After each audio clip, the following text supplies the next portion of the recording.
Chairman of the River States. Independent Electoral Commission is not here. Mr. Speaker, as a House, we resolved, it's not that you on your own sat there and said the man should come instead. We all resolved that we need him to come here for us and explain himself on certain issues that have been raised. Mr. Speaker, that is not here means that he's evading appearance.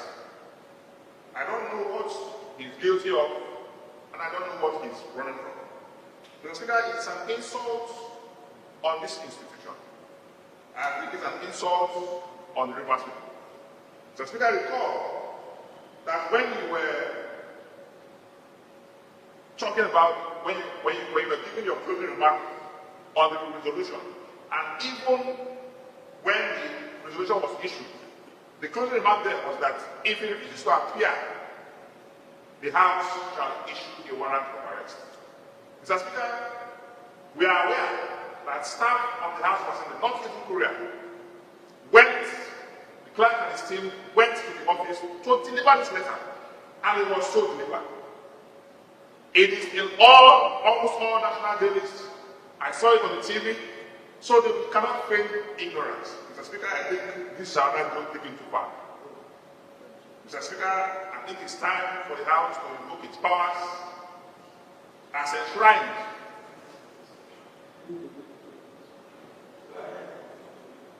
Mr. Speaker, I think it's time. Mr. Speaker, I think we should give him another opportunity for the benefit of doubt. Let's assume that maybe he's not his way and then he has not arrived. Mr. Speaker, dear colleagues, I'm great in Fuji. I represent the people of Parliament in this Caucus Assembly. Mr. Speaker, I rise this morning as a sad man. I'm sad because I know the person of the chairman of the RSIEC. He's a retired judge of this state. He served very well.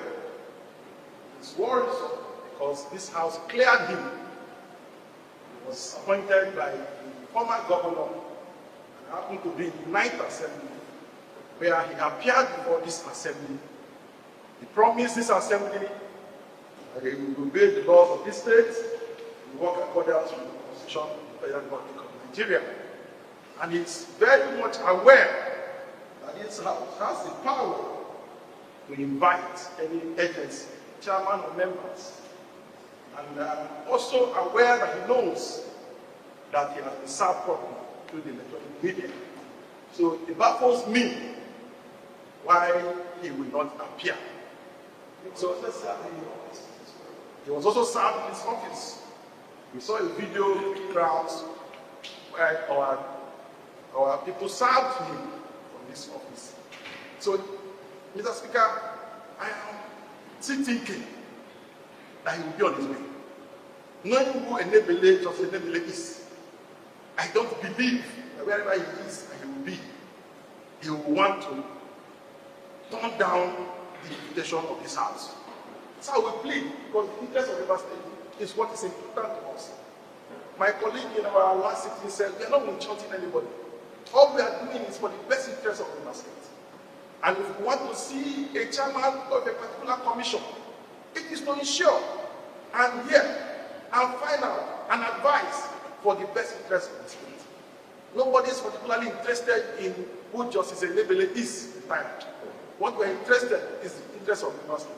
If you have done anything that is not in line with the laws of our state, it is on us to invite you. And I know that as a retired judge. He knows that the sections of the Constitution that empowers us to invite him is very clear. And that if he does not come, the implications he knows. So I wouldn't stay. I wouldn't allow to be here and conclude that retired Justice Nnamdi is disobeying his house, is refusing to come for the invitation. I want to believe that for some reasons, maybe let's give him another few time. Okay, depending on the decision. My colleagues, I want to appeal that we give a little time for the retired justice. I don't look at his track record. How he served his case. I'm suggesting that we give him another 48 hours. From now. That's my suggestion by honorable colleagues. No, sir. Thank you very much. Honorable Speaker, distinguished colleagues, my name is Honorable Justina Image, member represent the people of the Mohbad constituency. Mr. Speaker, I want to align myself with the last speaker. Justice Nnamdi is a respected judge that died in this state. I'm so surprised what is going on. Making him a chairman of the prison is not offense in this state that is causing this problem. It's one of the problems of Yoruba State right now. Justice Nnamdi. But I want to bring to this house as a mother. There is a proverb that says, a pregnant goat that is tied will not allow to deliver on the road. Yes. So I want to bring my colleagues to join me to give him another time. Thank you. So what day are you suggesting? I'm suggesting Monday. Let's give him Monday. Thank you, Mr. Speaker. My distinguished colleagues, I am Honorable Emilia Makapadi from Obiabo State Constituency 2. I arrived this morning to add my voice to the issue on ground. After our plenary on Wednesday, I went home and opened this constitution on section 128 and 29, and the powers that were vested on us as an assembly. That 128 says the power to conduct investigation, and that's what we are doing. And what are we investigating? Expose corruption, inefficiency, or waste in the execution or administration of the law. So what are we saying? This House has come up with a summons letter to the chairman and commissioners of the River State Independent Electoral Commission, to appear before us. And we can see them not here. So, Mr. Speaker, I'm saying that the powers invested on us in section 129 should be carried out. But I want to plead, as a mother, we'll give them a second chance for the benefit of that. So what Thank you, Mr. Speaker. Let's give them Monday. till Monday. Sorry.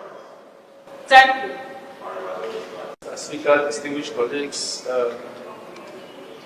I'm Honorable Dr. Smart. Well, Mr. Speaker, I will not want to deviate from my colleagues that have spoken. Like I said before, retired Justice Nnamdi is a well-known man. I'll say the temple of elastic justice. He served as a judge in the state high court here. I believe that got pedigree. But then, what we're doing here is serious business.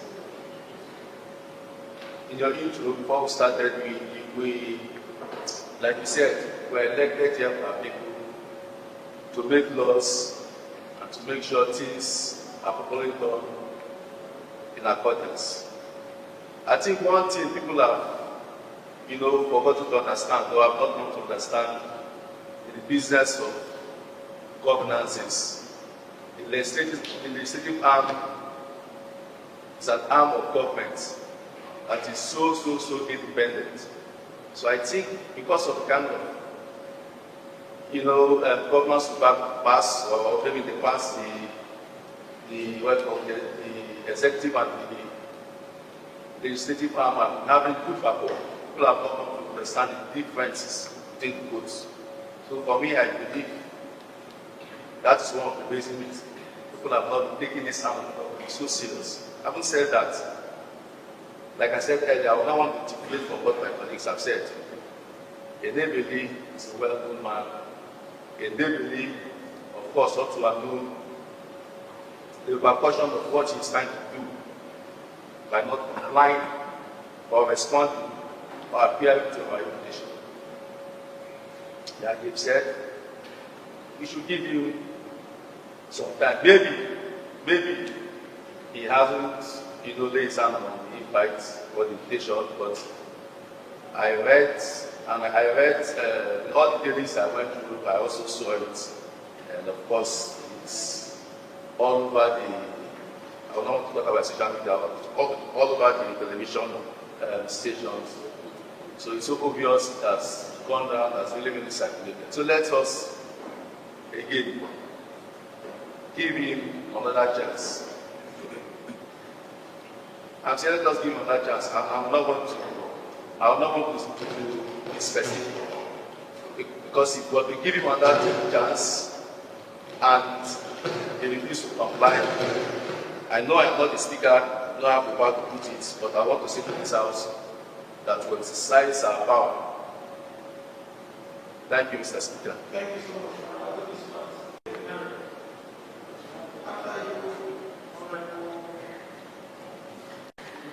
The Right Honorable Speaker,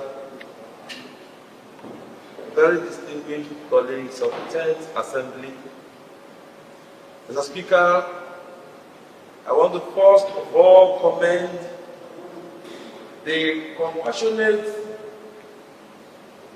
lawmakers of our dear states. Mr. Speaker, why do I say so?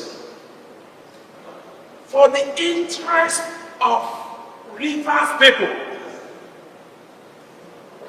I've heard every one of them that have spoken saying, let us give him one more chance.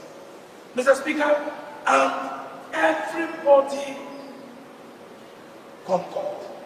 I want to just lend my voice to what my dear colleagues have said.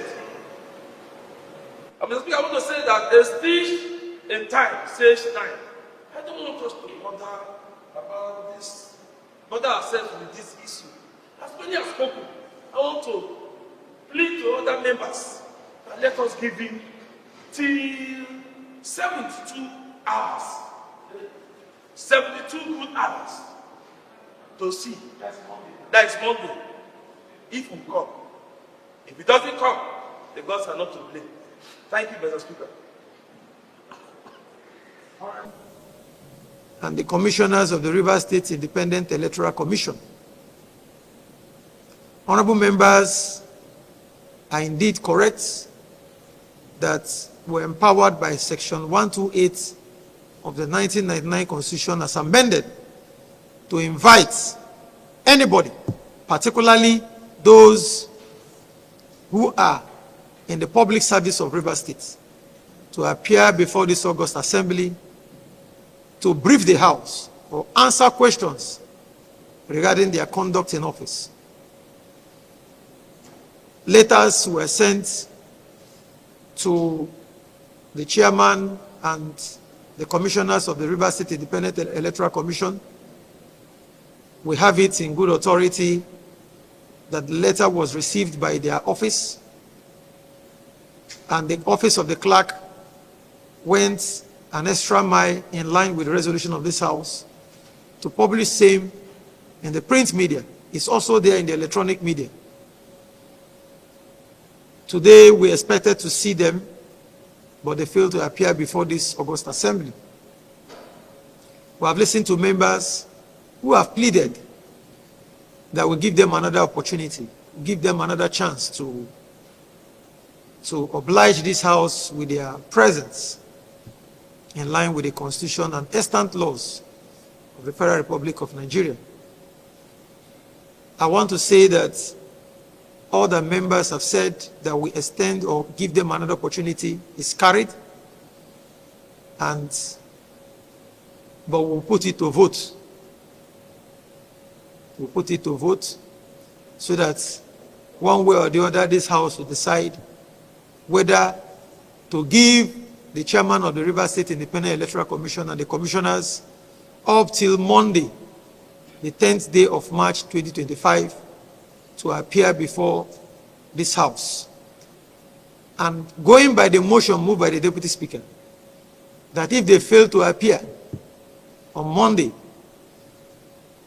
that the House will be left with no other option but to invoke our powers in Section 129 to ask the police to compel them to appear before this August Assembly.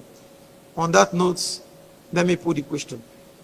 Those in favor of the motion as moved and seconded that the House do give the chairman of the Rivers State Independent Electoral Commission and his commissioners another chance to appear before this August Assembly, and more specifically to be before this August Assembly on Monday, the 10th day of March 2025 at 10 a.m. should please indicate by raising their hands.